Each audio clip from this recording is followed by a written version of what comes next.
back to Dream Queen by Perla. As always, guys, thank you for all your love and support.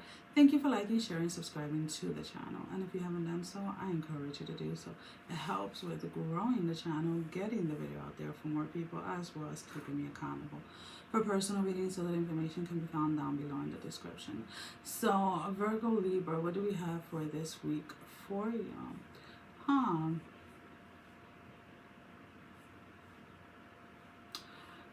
You're contemplating on a recent decision that you made. Again, guys, these are general readings, so it only takes whatever applies.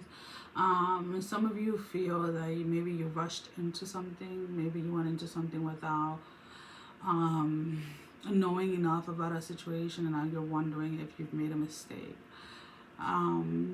There is some type of fear when it comes to this. Of not knowing if it's going to succeed, whether it's your finances or in your career, with yourself or with someone else. The overthinking and overanalyzing the situation is just going to stop you from experiencing it and embracing it. There is nothing here that is going to, how can I put it? There's nothing here that is going to destroy this or remove this except yourself. And to clarify on that is your thoughts on this. So if you recently made an investment and you're overthinking on how all the ways that it could go wrong, it's like that's the energy that you're pulling. If you recently got into a relationship and you're thinking about like this person playing you or mistreating you or whatever, because of people from the past, that is exactly what you're going to pull in. So instead of focusing on all the things that you don't want within this new situation, this new choice, this whatever it is that you made a choice on and you embarked on, start focusing your energy, or start feeding the energy of what you want it to be, how you want it to manifest fully, or as in its entirety. There is a sense here of wanting to get back on track. What are you trying to get back on track on, though? That is the question, because you yourself don't even know. You have a list of all these things that you want to get back on track. You have the list of all these, because like right now I'm getting like so hazy and so like bombarded with information. So you have a lot of things that you want to do. You have a lot of things that you want to go after. But it's like, can you just pick one thing and get started? Because the more that you replay this energy of like, I want to accomplish all of these things, and then you start to think, oh my God, there's so many things, I'm never going to get them, I'm never going to accomplish them, and then it just starts this literally like tornado in your head that doesn't even allow you to actually take any steps, right?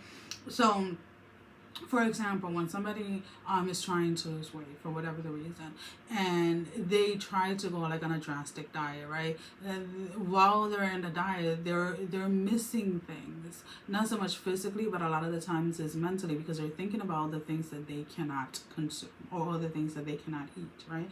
So instead of them cutting off like 90% of their diet, one of the best ways to do that, let's put it this way, in order to have long-term success, is either reducing the amount of whatever it is that you're consuming, or just removing one thing at a time. So if you're somebody that drinks a lot of soda, then maybe just removing the soda, right? But still having everything else, right? And then once your body adjusts to that, then you decrease the amount of candy or the amount of fast food or whatever it is. But when you do anything drastically and all of a sudden, it does give a shock to your body, to your mind, to your spirit, to everything, because it is something that it is used to, right? So another example, right? A lot of people say they have a hard time water fasting, right? And I'm guilty of that. I the longest I've ever gone is 14 days, right? 14 days of water fasting. And I am one that I always say when I go into that space, and whether I'm meditating or whatever it is that I'm doing, I always say, if I am meant to fast about something, I do not want to know ahead of time. Right? Because my mind starts to play this trick, right? Because of the workouts, because of everything else that I have to do, I eat a very specific way. And there was always a fear about not being able to do all the things that I wanted, that I normally do, right? There was a fear of having to cut off on workouts. There was a fear of having to cut off on this whenever I went into a fast. Now, there are times when I am meant to do that, but there's times that I'm not, right? Depending on what I'm fasting for. So now, instead, I literally find out like a couple of hours before I'm meant to fast, or as soon as the sun goes down, it's like, oh, hey, guess what, Perla, you're fasting for the next days. And for whatever the reason, I'm at peace with it, and I just go with it, right? So it's kind of like needing to find that balance, right? But needing to take it one step at a time, needing to like invest in just one thing at a time. Yes, you may have 100 goals or 10 things that you want to accomplish, but thinking about the time and the energy that all those 10 things are going to take is stopping you from starting any of them. So instead of focusing so much of the outcome of those things, focus this week on starting one of those things.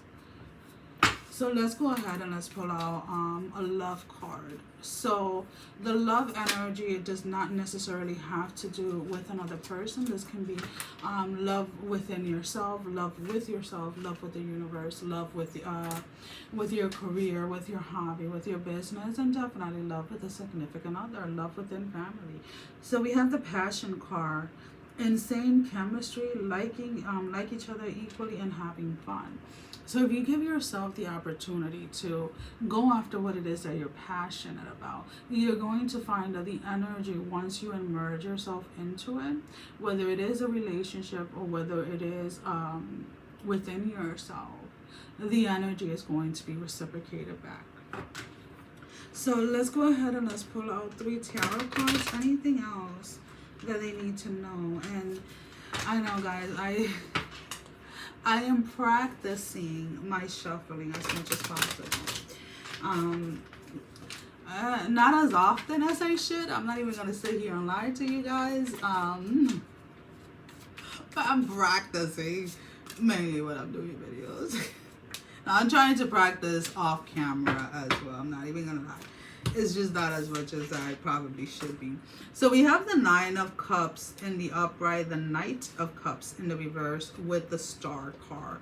And what I really like about this is, like, if you stop thinking so much about what you're going to gain from something and instead go into it because it brings you joy, it brings you happiness, it brings you satisfaction, it puts you in an energy of bliss, then you're able to gain much more from it, and you're able to cross more off your list when it comes to those goals and dreams that you have set for yourself. So let's pull out an oracle card as your final message. Passion for purpose. Again, this is the second time. Your other card was passion, and then you have passion again with the number 2. So allow the passion to drive you, and stop overthinking or overanalyzing how long something is going to reap rewards, or how long it's going to take to get to something. Just do what it is that you're passionate about, but make sure that you're giving 100% of yourself when you're into it. Well, guys, that is all that I have for you for this week. Sending every single one of you love, strength, and blessing. Guys, take care. Love you all. Mwah. Bye-bye.